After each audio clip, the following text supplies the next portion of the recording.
2021 সালের বিধানসভা নির্বাচনের প্রচারে খেলা হবে স্লোগান তুমুল ভাইরাল হয়েছিল। রাজনৈতিক নেতা তো বটেই, 8 থেকে 80 সাধারণ মানুষের মুখেও কার্যত শোনা গিয়েছিল খেলা হবে। বিধানসভা নির্বাচনে জয়লাভের পরে 16ই আগস্ট খেলা হবে দিবস পালন করে রাজ্য সরকার। সেই মতোই স্বাধীনতা দিবসের পরের দিন এই দিবস পালিত হচ্ছে রাজ্য জুড়ে। মানুষের স্বাধীনতা যাতে অক্ষুণ্ণ থাকে, স্বাধীনতার ভাষা কণ্ঠরোধ যেন না হয়, তার জন্য খেলাধুলার মাধ্যমে মানুষকে ঐক্যবদ্ধ রাখতে খেলার আয়োজন করতে বলেন তৃণমূল নেত্রী। এছাড়াও 1980 সালের 16ই আগস্ট ইডেন গার্ডেন্সে একটি ফুটবল ম্যাচকে কেন্দ্র করে সংঘর্ষ এবং পদপিষ্টের ঘটনায় 16 জনের মৃত্যু হয়। ওই দিনকেই ফুটবল লাভার্স ডে হিসেবে পালন করা হয় ময়দানে। সেজন্য 16ই আগস্টকে বেছে নেন মুখ্যমন্ত্রী। তার নির্দেশেই কলকাতা পুরো এলাকার 144টি ওয়ার্ডে পালন হচ্ছে খেলা হবে দিবস। 56 নম্বর ওয়ার্ডের পুরপিতা ও মেয়র পরিষদ সদস্য স্বপন সমাদ্দারের উদ্যোগে খেলা হবে দিবস উদযাপন হলো জাঁকজমকপূর্ণভাবে। খেলা হবে দিবসে বল পাই দেখা গেল স্বপন সমাদ্দারকে। খেলায় মেতে উঠতে দেখা যায় এলাকার তরুণ প্রজন্মকেও। এদিন স্বপন সমাদ্দার বলেন, বর্তমানে যুব সমাজ মোবাইলের প্রতি আসক্ত।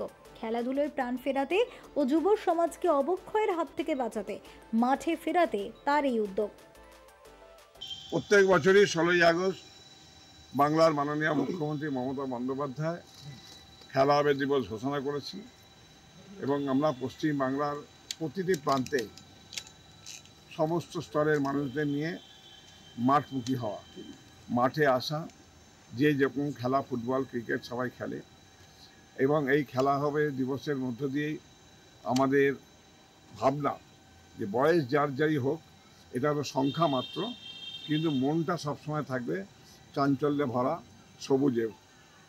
আমরা চাই সবুজরা অনেক চিন্তা করতে পারে, অনেক উন্নয়ন ঘটাতে পারে, তাই মমতা বন্দ্যোপাধ্যায়ের ভাবনায় আমরা তাকে কৃতজ্ঞতা জানাই।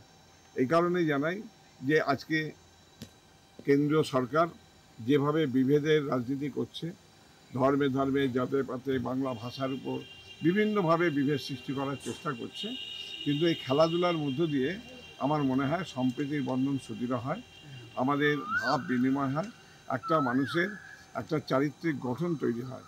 আমরা ছোটোবেলায় পড়তাম, দেখতাম যে বই যেমনি পড়া হয়, বইয়ের সাথে সাথে লেখাপড়ার সাথে সাথে ছবি আঁকা, খেলাধুলা, শরীরচর্চার মধ্য দিয়ে একটা মানুষ আস্তে আস্তে গড়ে ওঠে।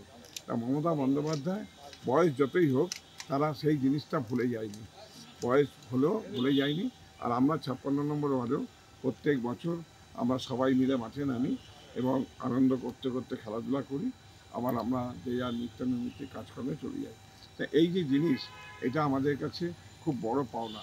এটা মমতা বন্দ্যোপাধ্যায় নির্দেশ বা না নির্দেশ দিলে হয়তো আমরা কেউ নামতাম না, কিন্তু আজকে আমাদের তাগিদে আমরা সবাই একসাথে হয়েছি এবং এই ফুটবল খেলায় অংশগ্রহণ করেছি। আমরা মমতা ব্যানার্জিকে অনেক অনেক ধন্যবাদ, কৃতজ্ঞতা জানাই। 56 নম্বর যেসব ফুটবলাররা খেলেছেন তাদেরকে কৃতজ্ঞতা জানাই।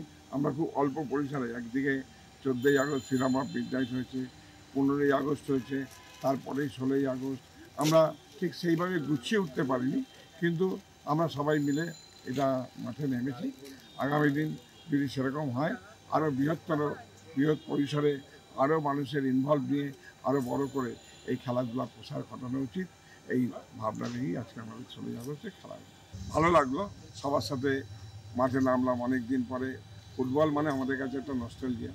আগে স্কুলে যখন পড়তাম, কলেজে যখন পড়তাম, বিভিন্ন সময় বিভিন্ন জায়গায় ফুটবল খেলেছি, টুর্নামেন্ট খেলেছি। এখন অনেক বয়স হয়েছে বটে, কিন্তু ফুটবলের দিকে মনটা কিন্তু পড়ে থাকে।